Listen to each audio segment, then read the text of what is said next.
안녕하십니까. N콕학원 국어과 원장 이영준입니다.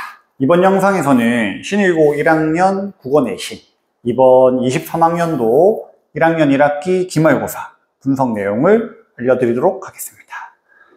자, 일단 내신 경향을 보시면은 시험 범위가 교과서 50%, 부교재 50%, 부교재는 오감도라는 교재를 사용하고 있는데 이 오감도라는 부교재의 구성이 어떻게 되어 있냐면은 과거 기출문제, 고1, 고2 모의고사, 고3 모의고사 수능 문제들을, 기출문제들을 다루고 있는 국어 종합서입니다. 사실 범위가 두껍다거나, 책이 두껍다거나, 범위가 많고 난이도가 높고 이런 교재는 아니고 아주 일반적인 국어 기본서 정도로 보시면 됩니다. 객관식 30문제 100점으로 배점되고, 교과서 내신형 문제와 수능형 문제가 조합되어 있었고, 문학, 독서, 문법 모든 영역에서 출제가 되었습니다. 자, 범위의 지문이나 작품은 사전 학습이 가능하게, 다시 말해서 학교에서 수업 시간에 다른, 그리고 사전에 공지된 시험 범위 안에서 충실해서 출제가 되기는 했지만 공지되지 않은 외부 지문, 비문학 독서 지문이 포함되어 있었습니다. 그리고 선지의 구성에서 어휘나 개념을 많이 섞어서 작품을 충분히 공부하고 지문을 충분히 공부했다 하더라도 문제 푸는 데 있어서 시간도 많이 걸리고 좀 까다로운 시험이었습니다. 문법의 난이도는 중간고사에 비해서 하락하기는 했지만 비문학 독서의 난이도는 중간고사에 비해서 많이 상승했습니다. 범위는 적었으나 비연계, 다시 말해서 그대로 나온 직접 연계가 아닌 소재만 닮아서 나온 비연계, 난이도 높은 시험이 되었습니다. 주어진 교과서 범위와 외부 지문을 충실히 공부를 해도 독해력이나 어휘력이 중요하게 작용한 시험이었습니다. 중간고사와 마찬가지로 난이도가 높고 까다로운 시험이었고 상위권 변별력을 강화하는 흔적이 보입니다. 만점 방지 킬러 문제가 오히려 더 추가되었습니다. 실제 중간고사를 살펴보면은 신일고 1학년 올해 중간고사를 보면은 최상위권 1, 2등급의 점수차가 크지가 않았어요. 그 말은 킬러 문제가 좀 적었다는 거죠. 물론 전체적으로 어려운 시험이어서 1등급 컷이 80점대로 형성되기는 했었지만 그래도 잘하는 학생들을 위해 많이 몰려 있었거든요. 근데 그걸 더 변별력을 주고자 한 흔적이 보입니다. 수능형 문제수가 증가했고 단순 암기보다는 지문에 대한 이해와 응용을 평가하는 문제 위주로 출제됐고 비공지, 사전에 알려주지 않은 외부 지문, 비문학 독서 지문이 출제되었습니다. 시험 구성을 보시면 1번부터 4번에 해당하는 건 극문학, 시나리오, 영화의 대본이죠. 동승이라는 작품이 출제가 되었고 교과서 범위의 시나리오가 출제되면서 단순 내용일치 문제보다는 시나리오의 촬영 기법, 오버랩, 몽타주 기법, 또 클로즈업 이런 것들이 작품의 내용과 연계해서 출제가 된 거죠. 이게 50% 정도 나왔는데 이 문제가 사실 막 어렵다거나 그 작품의 분위기를 이해해야 된다기보다는 자습서나 교과서에 다 있는 내용이에요. 그거에 충실해서 나왔어요, 사실은. 물론 이제 범위가 넓고 작품 전체를 보면은 범위가 많이 늘어나기 때문에 공부해야 될 내용이 많기는 하지만 꼼꼼히 공부한 학생들은 어렵지 않게 풀 수 있었고 5번부터 8번에 해당하는 문제는 고전 수필 이욕설, 현대 수필, 우리는 어디로부터 왔는가? 라는 수필인데 수필이 사실 문학에서는 역대 전통적으로 수능 혹은 수능 모의고사에서 아주 쉬워요. 난이도가 낮은 문학의 갈래에 해당하는데 오히려 선지 구성, 문제 구성에서 좀 까다로운 어휘와 또 독해 구조를 넣음으로 인해서 문제를 좀 어렵게 만들어서 오답률이 좀 있었습니다. 9번부터 11번에 해당하는 부교재에 출제된 고전시가 아주 쉬운 고전시가 사서의 시조 2개가 나왔어요. 두꺼비 팔이 물고 두어미에 앉아 님이 오마하거늘 중문 위에 올라가서 이런 아주 흔하고 짧고 내용이 어렵지 않은 건데 이제 문제 선지에서는 다양한 개념어를 넣고 또 사자성어도 활용한 문제가 나온 거죠.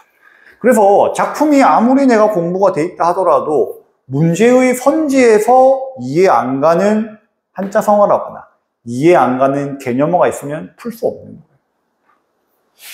12번, 14번에 해당하는 문제는 현대소설 도요새에 관한 명상이고 자, 지문의 분석을 통해서 선지를 선택하는 문제. 다시 말해서 단순 내용일치 문제, 쉬운 문제가 아니라는 거죠.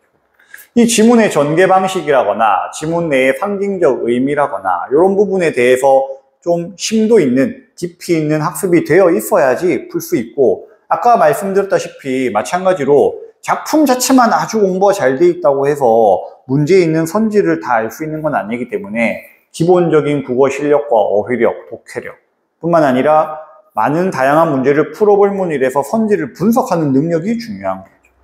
15번, 18번에 해당하는 건 부교재에 출제됐던 독서 지문이 출제되었고 간접 연계로 다른 지문도 연계해서 출제가 됐습니다. 그리고 19번부터 22번, 27번부터 30번에 해당하는 문제는 문법 문제고 단어의 형성, 파생어, 한글 맞춤법 요 범위 안에서 출제가 되긴 했습니다. 수능형 문제가 대부분이었고 수능형 문제라는 거는 단순 내용 암기 문제보다는 응용 문제, 보기가 주어지는 문제, 지문을 활용하는 문제 위주로 출제가 됐다는 거죠. 마찬가지로 문법이라는 게 문법 그 자체만을, 문법의 그 개념만을 공부한다고 되는 게 아니라 그 개념에 적용을 받는 다양한 사례, 어휘나 결과물들이 있다는 거죠. 그런 사례들이 많이 공부가 되어 있어야 되는데 이게 안 돼 있으면 틀리는 거죠. 그리고 마지막으로 23번, 26번에 해당하는 독서 지문은 미세먼지 포집 기술에 관한 기술 지문이었습니다.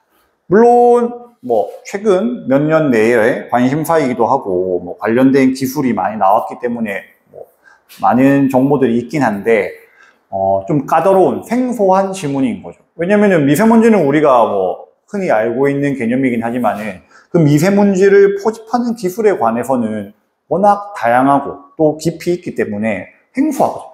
그런 지문이 출제됐고 문제 또한 어렵게 나왔어요. 계산식을 활용한 문제도 출제가 됐다는 거죠. 자, 그럼 2학기 시험은 어떻게 준비해야 되느냐? 교과서 범위를 충실히 공부하는 거는 기본 중에 기본인 거예요.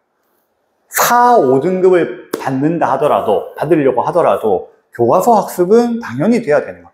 그럼 여기에 더해서 그래도 1, 2등급, 못해도 내가 3등급은 받아야겠다 하는 경우는 신일고 기출 문제를 많이 풀어봐야 됩니다, 사실. 왜냐면은 이 신일고 기출의 어떤 국어 시험의 이 성격이라는 게 비단 올해 중간고사, 기말고사의 성격이 아니에요. 과거, 작년, 재작년, 3년 전만 하더라도 이 신일고 국어 시험의 이 유형과 난이도, 패턴은 어느 정도 유지선상을 가지고 있다는 거죠. 그럼 이 패턴이란 건 뭐냐? 결국 내신 기간에 범위 안의 내용을 벼락치기를 하고 아무리 지문을 내가 꼼꼼히 공부한다고 해서 무조건 맞출 수 있는 시험이 아니라는 거죠. 문제에서 선지 분석 능력이 얼마나 뛰어난가. 다시 말해서 문제의 1, 2, 3, 4, 5의 이 선지들을 얼마나 정확하게 이해할 수 있는가. 그걸 이해할 수 있는 어휘력과 독해력을 갖추고 있는가. 이게 관건이 된다는 거죠. 이건 결국 수능 시험과 마찬가지 유형이라는 거죠. 그래서 수능 국어 모의고사 점수가 잘 나온 학생이 신일고 내신 시험을 잘 받을 수밖에 없어요.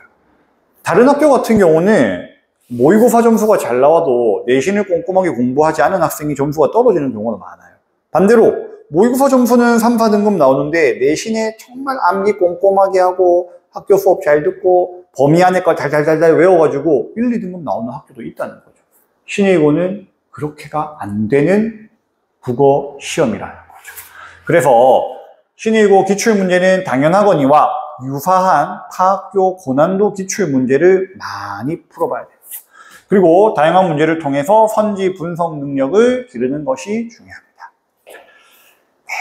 이상 신일고 국어 내신 분석 영상을 마치고, 사실 신일고 국어 시험이 상당히 색깔 있는 시험이고 또 어려운 시험이기 때문에 사실 더 다룰 내용들, 더 깊이 있는 내용들이 있지만은 영상의 시간과 어떤 매체 한계상 이까지만 제가 말씀을 드리고, 궁금하신 부분은 학원으로 연락 주시면 제가 관련해서 좀 상담도 도와드리고 하겠습니다.